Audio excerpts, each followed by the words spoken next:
Vamos lá, bom dia. Eu queria continuar hoje um shiur que a gente começou semana passada.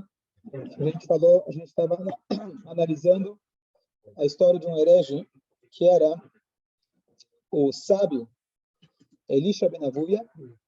Ele saiu da curva, ele é diferente da maioria dos sábios, uma exceção à regra, que ele tinha muita sabedoria. Em determinado momento da vida dele, ele virou a casaca, se fala, chutou o pau da barraca, ele se afastou e foi muito longe do judaísmo. Então, semana passada a gente contou uma parte da história dele.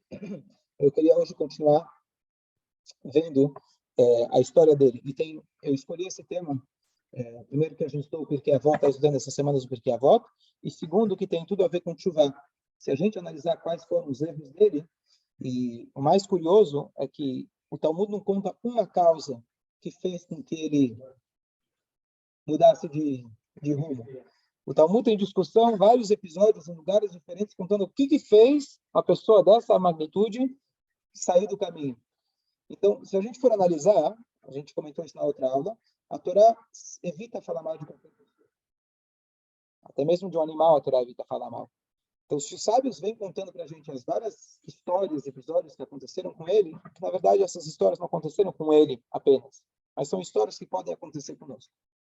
E a Torá está dando para a gente as dicas de como alguém, às vezes, com uma má interpretação, com uma atitude errada, ele pode acabar saindo do caminho.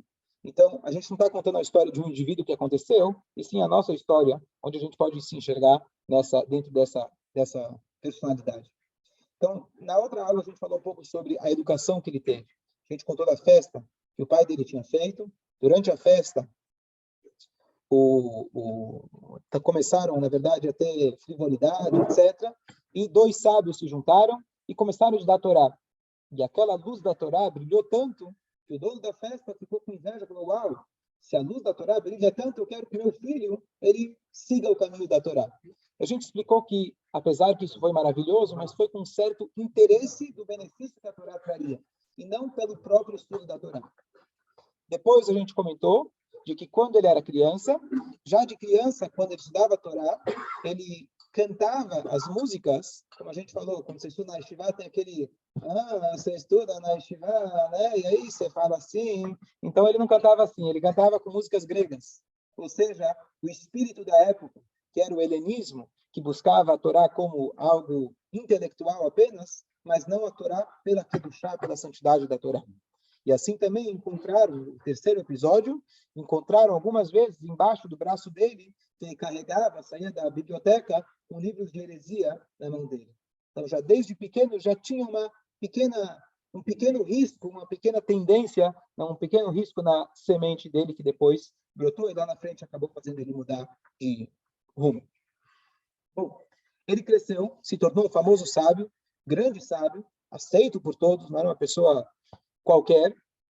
E aí tem alguns episódios diferentes que contam o que fez ele mudar de ideia. Então, vamos falar hoje de 3 episódios diferentes, citados em locais diferentes, o que fez ele sair do caminho. Então, um deles, a Guimarães conta pra gente. O episódio é o seguinte. Nós sabemos que a Torá diz 2 mitzvot explicitamente, que se você cumprir essas mitzvot, você vai ter vida longa. Quais são elas? Honrar o pai e a mãe. E a outra? Shiluach haken. Muito bom. Se você encontra um ninho de passarinho, kasher, a mãe está sobre os seus filhotes, tem a mitzvah de espantar a mãe para pegar os filhotes. Outra vez a gente já conhece essa mitzvah? Está curioso da mitzvah? Como pode ser? A gente já elaborou, deixado no outro shura, já deu um shura a respeito. É difícil de aplicar, é difícil de entender essa mitzvah, mas a mitzvah é, se você, está no caminho, você vê uma mãe que ela está sobre seus filhotes no ninho, você tem a mitzvah de espantar a mãe para pegar os filhotes. Se você quer os filhotes, tem que espantar a mãe para pegar os filhotes. E a Torá fala, quem cumprir essa mitzvah, ele tem vida longa. Essas 2 mitzvot, honrar o pai e a mãe, e a mitzvah de espantar a mãe. Só uma explicação rápida, porque justamente essas 2 mitzvot, uma das mais difíceis, talvez a mais difícil de todas é honrar os pais. Por quê? Número 1 é difícil. Número 2, nunca vai ser suficiente. nunca, como o Talmud descreve várias situações, pessoas que honravam demais os pais, ainda não é suficiente. E é uma mitzvah constante durante a vida dos pais e mesmo após a vida. Então, é uma mitzvah que exige muito da gente. Por outro lado, espantar a mãe é raro de acontecer, mas é uma mitzvah simples, não tem custo. É uma mitzvah que você chega, espanta a mãe, pega os filhotes e acabou. Se você quiser pegar os filhotes, se você não quiser pegar os filhotes, você pode querer pegar eles pela mitzvah. Então, tem uma forma de você fazer, que você pega os filhotes, levanta eles, são seus. Agora você pode pôr de volta. Você já fez a mitzvah. Fala. Em casa não vale. Em casa não vale. Tem que ser... Sim.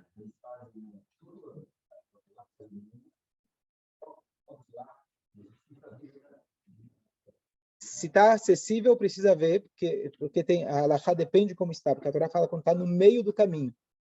Ou seja, aconteceu. Se está dentro da sua casa, então está vendo justo essa semana, no Rama apareceu, preciso analisar. Pode ser uma oportunidade boa para você garantir vida longa. Tá bom? De aves, tem que ser uma ave kasher. Ave pura. Uma ave pura. Não só a galinha, ave pura. Uma ave pura. Pomba. Ok, vamos lá. Tem que pegar os filhotes.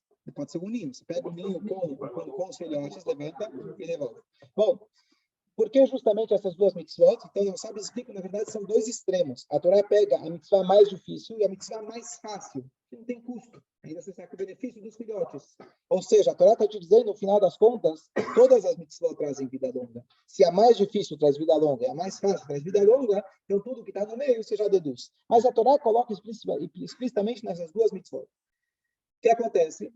Ele viu uma pessoa, Elisha ben Avuya, ele viu uma pessoa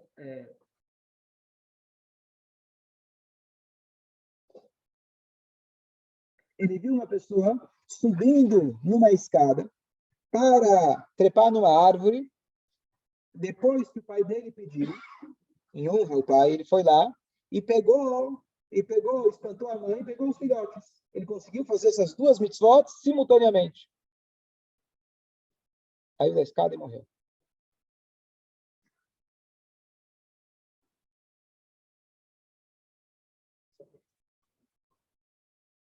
Tá bom? Mas ele falou, se a Torá fala que tem vida longa, esse que estava fazendo as duas mitzvot ao mesmo tempo, cadê a Torá? Cadê a promessa da Torá? Ainda fez as duas ao mesmo tempo? Ah, não deve ser feito ao mesmo tempo? Tem que se fazer uma por vez. Ok. Boa. Vida longa no mundo vindouro. Então vamos lá. Vamos em seguida analisar esse episódio. Vamos pegar mais um episódio que tem o mesmo espírito. A gente lê no Yom Kippur, na tarde do Yom Kippur, 1, 2 da tarde, aquela hora que o pessoal já está meio fechando os olhos, letrinhas pequenas no Marzor, se ainda você está na sinagoga. Então lá tem a leitura que a gente faz da descrição dos 10 mártires. Foram mortos pelos romanos ao longo dos anos 10 grandes mestres rabinos. O mais famoso deles é o Rabi Akiva, que ele morreu com pentes de ferro, pentearam a pele dele, e assim ele morreu falando Shema Israel. Mas além do Rabi Akiva, tiveram outros. E um deles, o Elisha ben Avuya, que é o nosso estudado aqui, nosso caso de análise, ele viu que a língua do sábio Rabi Yehuda estava sendo colocada na frente dos cachorros para comer. Cortaram a língua do sábio e a língua foi dada para os cachorros comer. Ele ficou tão chocado com isso, e ele falou, Zu Torá, Jesus Tará, essa é a Torá e essa é a recompensa? Estamos falando aqui do Rabi Yehuda, um famoso grande sábio, dedicou a vida inteira para estudar a Torá. A língua dele era o que ele usava, a ferramenta que ele usava para estudar a Torá. E agora está jogado para os sábios? Chutou o pau. Cadê a justiça divina? Ele saiu do caminho. Okay? Então, o que a gente pode analisar? O que a gente pode aprender disso? Então, o Talmud, em outro local, faz o seguinte comentário. O Talmud, ele traz, na verdade, uma nuance do Passuco. Quando o Passuco ele fala que você vai ter vida longa, tem lá uma redundância E o sábio, ele ensina que a vida longa não necessariamente é nesse mundo. A vida longa é a vida que é longa, a vida que é eterna. Tudo nesse mundo como dizia o Einstein, tudo nesse mundo é relativo. Obrigado. Então, quando você fala que algo é longo, o que quer dizer uma vida longa? Mais longa do que a outra. Quando a Torá fala vida longa, se refere à vida eterna, aquilo que realmente é longo. E não necessariamente vai se concretizar aqui na Terra. E aí chegou um outro sábio e falou, se o Elisha soubesse dessa explicação, ele não teria abandonado o barco. Essa é a outra passagem do Talmud. Vamos tentar analisar o que a gente pode trazer para o nosso dia a dia. Então, nesses 2 episódios, você olha para a Torá, a maneira que você entende, e você vê a realidade, você fala, poxa, não está batendo. Se a realidade, ao meu ver, não está batendo com a Torá, então qual está errado? A realidade está distorcida ou a Torá está errada? Então, a nossa natureza, como seres humanos, que a gente vive dos 5 sentidos, a gente mexe, aquilo que a gente vê, aquilo que a gente sente o cheiro, a gente tem a tendência de falar, bom, o que eu estou vendo é certeza que está certo. A Torá, vamos ver se encaixa. Famosas perguntas da ciência contra a Torá. Ciência não é contra a Torá. A ciência é o estudo do homem sobre a natureza. A Torá te conta de antemão como que é feita a natureza. Se a ciência não bate com a Torá, porque a ciência não chegou lá. Vai chegar. Assim que funciona. O melhor exemplo para isso, quem não comprou o livro ainda vale a pena, Revolução Iminente, você vê lá como realmente a Torá já previa muitas coisas que demorou muitos anos para a ciência chegar lá. Então, acho que ninguém aqui está preocupado com a ciência, ninguém é cientista. Mas vamos pegar no nosso dia a dia. No nosso dia a dia, muitas vezes fala, bom, não preciso chegar na mitzvah do passarinho. Todo dia a gente fala, se você escutar as mitzvot de Hashem, Deus vai te dar chuva, vai te dar paraçá, vai dar tudo que você precisa. E você fala, bom, estou tentando, estou melhorando, estou estudando, estou rezando, não ganhei na loteria. E nem perto disso. Estou sofrendo, estou com dificuldades. E aí a gente começa a duvidar. Logo a gente vê uma coisa muito trágica. Sem querer justificar, mas a gente vê como ele viu lá a língua do grande sábio sendo jogada para os cachorros. Ele falou, eu não aceito e, portanto, eu acho que Deus está errado, ou não existe. Ele saiu do caminho. O que a gente poderia falar para esse sábio? Qual seria a resposta? A gente entende a revolta dele. Dá para entender. O que você falaria para ele? Paciência. Ok. Se aprofundar um pouco mais.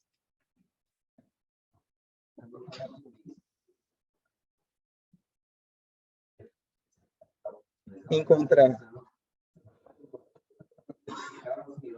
Você diz, ele já tinha um preconceito, ele achou agora um culpado, uma justificativa. O que você ia falar para ele?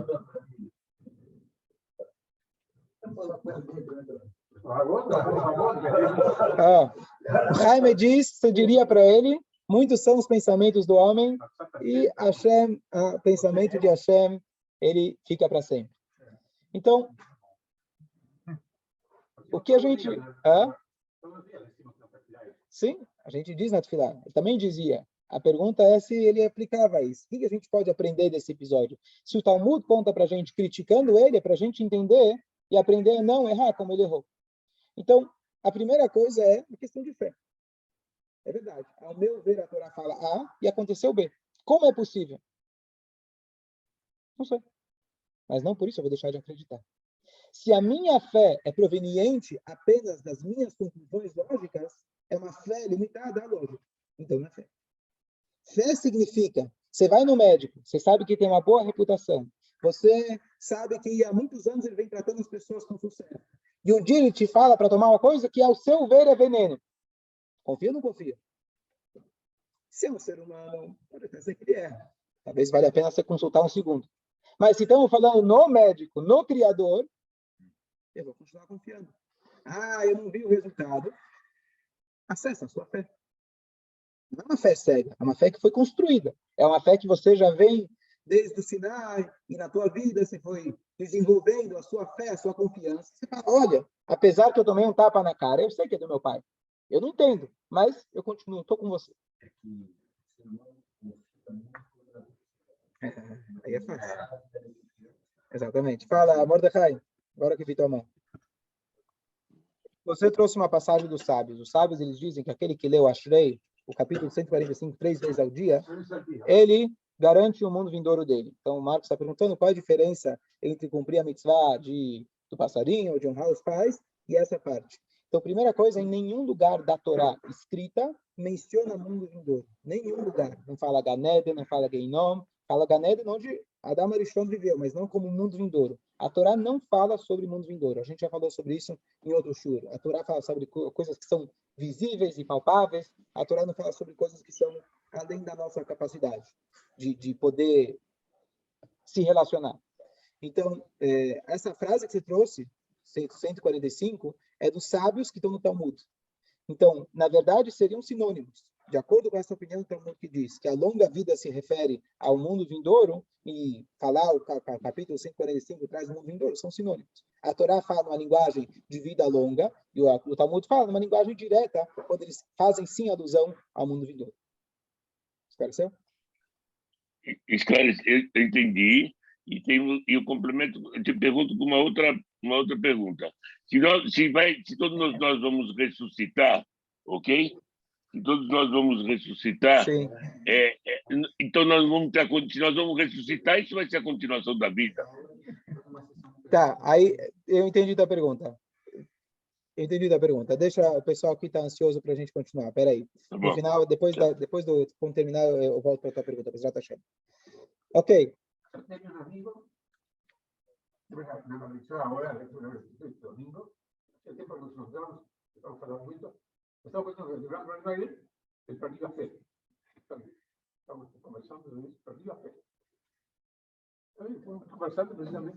Bom, vamos lá.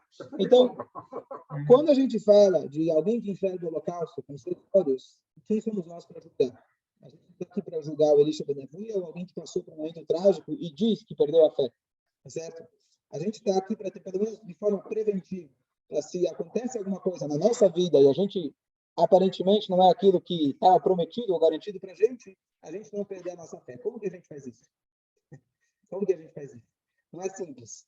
Mas uma das coisas que o Marcelo falou, paciência, você falou paciência, uma explicação, um comentário simples, mas quando eu estava na Yeshiva, e isso que me impulsionou para escrever aquele livro, os comentários do Talmud, de que tem uma passagem no Talmud que fala uma frase, para mim, completamente impossível. O Talmud fala que tinha uma cidade, Haramelech, que lá tinham 600 mil bairros.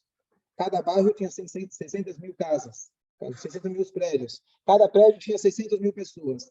Dava, na verdade, eu acho que, se não me engano, 36 bilhões de pessoas que viviam naquela cidade.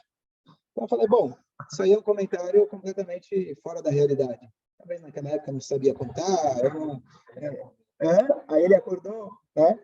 Mas isso me incomodou, digamos, o pensamento herético da época. Eu fui duvidar, na verdade, questionar o professor. Ele falou, boa pergunta. Em vez dele falar, não, tem que acreditar, ele falou, boa pergunta. Ele foi pesquisar.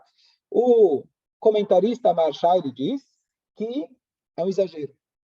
É um jeito de falar. O Talmud, às vezes, só para você ter uma noção, eu vi alguma coisa, você exagera. Tá bom. Mas estranho, por que o Talmud vai exagerar? Ou é ou não é? Muitos anos depois, eu fui entender que Hassidut explica o que quer dizer um exagero. A Torá não fala mentira, mesmo o Talmud não vai falar um exagero. Ou é ou não é. Exagerar é mentira. E a explicação é a seguinte: a Torá, ela fala nos céus e dá dica na terra. Essa linguagem dos nossos sábios. A Torá é espiritual. Hashem, ele foi bondoso conosco e ele soltou para cá algumas como chama, palhinhas para a gente poder se relacionar com ele. São os mitzvot, a Torá que a gente entende. Mas a Torá, na verdade, é muito além da nossa compreensão. Hashem foi bondoso e conversa conosco uma linguagem que a gente pode entender.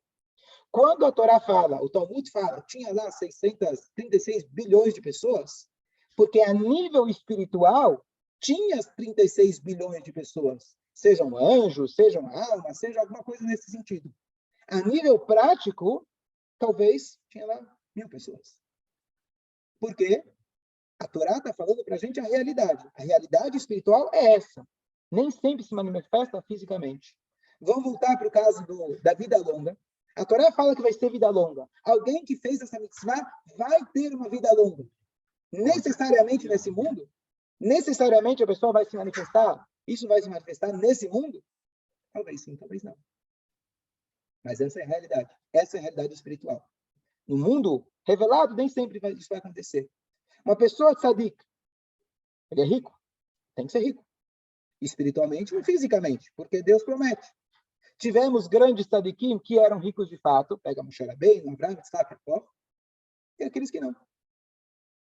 Todos eles são ricos. Alguns deles tiveram o privilégio que aquilo se manifestou fisicamente, outros não. Temos passagem, temos descrições de mulheres muito bonitas. Sará, por exemplo, Esther.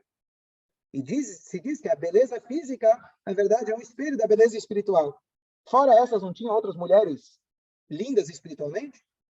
Sim, mas não necessariamente. Aquilo se manifestou fisicamente também. A pessoa tem que ter talvez um mérito a mais, um canal mais aberto para que aquilo se manifeste fisicamente também.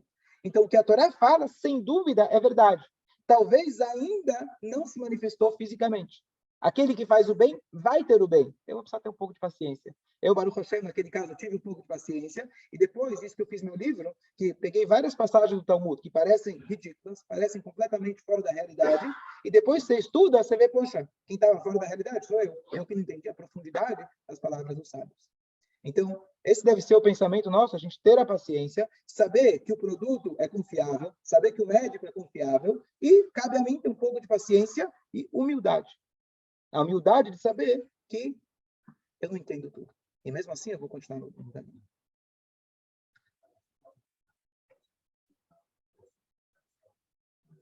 Talvez.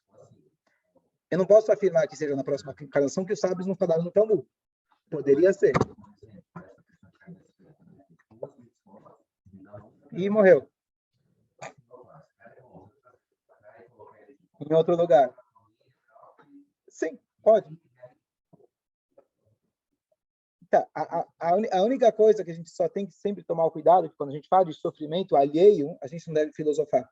Falar, o cara morreu, não, mas na outra vida, não, cortou a língua dele, não, mas é porque é fácil a gente filosofar, por isso eu falei, a ideia dessa explicação que eu falei é para cada um aplicar a si mesmo, não para a gente filosofar as custas do sofrimento do outro. Então, quando a gente passa por sofrimento, a gente tentar ser humilde e tentar, que nem o Ed falou outro dia, a gente ser humilde perante as bondades que a Hashem faz para a gente. Muitas vezes, também se observa na vida, aquela pessoa que é boa, corretamente na vida, é tão difícil. Acontece, tem um filho, e o filho prospera muito, ou às vezes pula até 2 gerações. Tem aquelas pessoas que são... Em algum momento se concretiza. Nossa, entendeu? Então, isso acontece muito também. Sim. Nem sempre. Se a pessoa não mereceu, não necessariamente ele vai para o vida. Não é garantido. Não é garantido. O céu não é garantido a todos. Eu sei, não, pero digo, vida nunca é para sempre. Lá é para sempre, sim, sim. Mas deixa eu...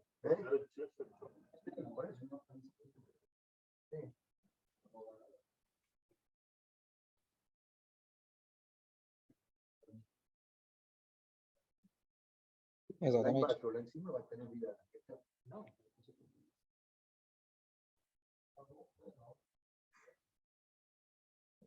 Até.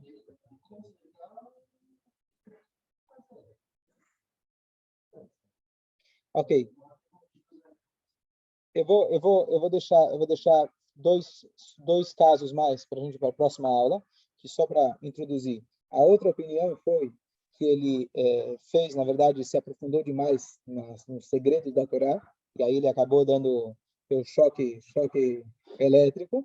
E depois disso a gente vai ver a continuação da história dele, mais 2 episódios. Eu falei 2, então foi total 3 episódios. Como ele se afastou, e ainda ele tinha o sábio Rabi Meir, que continuou seguindo ele mesmo depois que ele se afastou. E o Rabi Meir continuou acreditando nele, dando crédito para ele. Ele conseguiu fazer com que, no final das contas, depois que ele morreu, a tchuvá dele foi aceita. E depois a gente vai ver a oportunidade única que Deus deu para ele, para o Elisha, para fazer tchuvá ele não aproveitou. Isso a gente vai no próximo estudo. Só para concluir a ideia do Olam Haba, que você fez a pergunta, né? Se todo mundo tem a vida eterna, a nossa alma é eterna, mas uma das coisas é, não necessariamente cada um de nós vai merecer um mundo vindouro espiritual, a pessoa precisa ter méritos para isso, e nessa mitzvah, digamos assim, a pessoa está garantida. E a outra coisa, tem várias passagens de mundo vindouro, que nem o Marcos mencionou, e tem várias outras. Quando a gente fala de mundo vindouro, tem duas explicações. Uma, que a pessoa já pode adiantar o mundo vindouro para cá. Uma pessoa que fala, por exemplo, capítulo 145 todo dia, e ele reconhece a grandeza de Deus, o que o Talmud está dizendo para você é que você pode começar a viver aqui como no mundo vindouro. Se você reconhece Deus em cada área da sua vida, você vai estar vivendo o mundo vindouro aqui. Você vai ter uma vida muito mais elevada. Essa é uma maneira da gente explicar. E a outra é que cada uma dessas passagens está se tratando, digamos assim, você tem o quarto, uma estrela, você tem o quarto 3 estrelas, vista para a praia. Então, quando você fala, ele tem o Olam Haba, então, dependendo do contexto, você está dizendo, ele tem esse andar, ele tem a copeira lá à disposição, ele tem lá o frigobar, e assim vai. Sauna dentro do quarto, piscina dentro, vai melhorando. Não conhece? Não precisa chegar lá. Aqui são alusões do mundo físico que não vale nada lá em cima. Mas só para a gente ter uma ideia de que quando a gente fala de Olam Haba, ou seja, tem vários níveis dentro do Olam Haba. Bom dia a todos. Bom dia.